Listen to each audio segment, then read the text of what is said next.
The drive home was long, rain hammered the windshield. Thoughts of a warm fire and sleeping dogs filled my mind. Unlocking the cabin door, my heart sank. Muddy paw prints marred the once clean floor. Confusion, anger. The dogs were outside. Had they somehow gotten in? The door was definitely locked. I had double-checked. Something wasn't right. The cabin was usually a place of peace. My 3 dogs, Buster, a goofy Labrador, Luna, a regal German Shepherd, and Pepper, a mischievous terrier mix, ruled the roost. 2 cats, Slinky and Mittens, added to the joyful chaos. Despite their differences, they coexisted in harmony. Mealtimes were a symphony of barks, meows, and crunching kibble. Evenings were spent curled up by the fire, a furry, contented family. The day had begun like any other, with the sun rising over the cabin, casting a warm glow through the windows. I started my morning routine, cleaning the cabin floor meticulously. The scent of pine cleaner filled the air as I mopped, making the wooden floors gleam. Outside, the recent rain had transformed the yard into a muddy playground. My dogs, ever the adventurers, eyed the mud with eager anticipation. After much internal debate, I decided to let them out.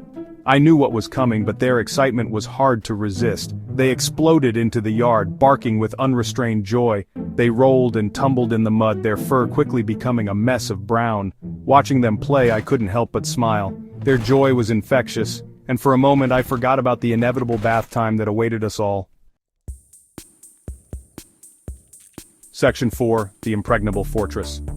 After an hour of muddy frolicking, the dogs, now resembling furry monsters, were banished to the porch.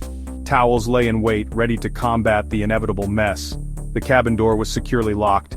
No amount of whining or pawing could breach my defenses. Satisfied, I returned to my cleaning, the rhythmic swish of the mop a soothing soundtrack. Section 5, Footprints of the Unknown. The sight that greeted me upon my return sent chills down my spine. There on the clean floor were fresh muddy paw prints. They hadn't been there before. My mind raced. The dogs were still outside. The door was still locked. I checked, double-checked, and triple-checked. No signs of forced entry, no other footprints. Section 6, A Rift in Reality? Had I somehow stepped into another dimension? The forest seemed familiar, yet strangely different. Every tree, every shadow felt like it was part of a dream, a surreal painting where the lines between reality and imagination blurred. A parallel universe where the cleaning had never happened and the dogs had been inside all along. The cabin, once a place of order, now looked like a scene from a forgotten past, untouched by time. The thought, as outlandish as it seemed, took root in my mind. Could it be that I was experiencing a reality shift, a momentary lapse in the continuum of time and space? Perhaps it was a glitch in the matrix, a temporary break in the fabric of reality. The swirling vortex of colors and the glitching visuals seemed to suggest that something extraordinary was happening. A chilling reminder that what we perceive as real might be far more complex and unsettling than we could ever imagine. The eerie forest and the unsettling cabin interior only added to the sense of unease, making me question the very nature of my existence. Section 7, An Unsettled Feeling. The muddy paw prints remained, a tangible enigma. They seemed to tell a story, one that I couldn't quite decipher. Each print was a clue, a piece of a puzzle that hinted at something just beyond my understanding. The storm had passed, but it left behind these mysterious marks, as if nature itself had tried to communicate with me.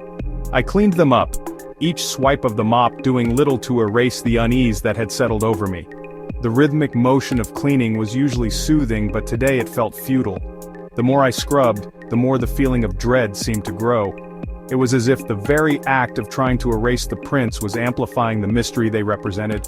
The dogs, oblivious to my internal turmoil, greeted me with enthusiastic licks. Their joy was infectious, a brief respite from the gnawing questions in my mind. They seemed to sense my need for comfort, their playful antics, a welcome distraction. Yet even their boundless energy couldn't completely dispel the shadow that had crept into my thoughts. Life returned to its familiar rhythm, but the incident left an indelible mark. The cabin, once a sanctuary, now felt different. The walls seemed to whisper secrets, the floorboards creaked with untold stories. Every corner of the cabin held a memory of that stormy afternoon, a reminder of the unanswered questions that lingered. A lingering question echoed in the silence of the cabin. What had truly transpired on that stormy afternoon? The more I pondered, the more elusive the answer became. It was as if the truth was hiding in the shadows just out of reach. The storm had brought more than just rain and wind, it had brought a mystery that refused to be solved. The answer, elusive and unsettling, remained just out of reach, a disquieting whisper in the back of my mind. It haunted my thoughts, a constant reminder that some mysteries are never meant to be solved. The cabin, with its rustic charm, had become a place of contemplation, a space where the past and present intertwined in a dance of shadows and light.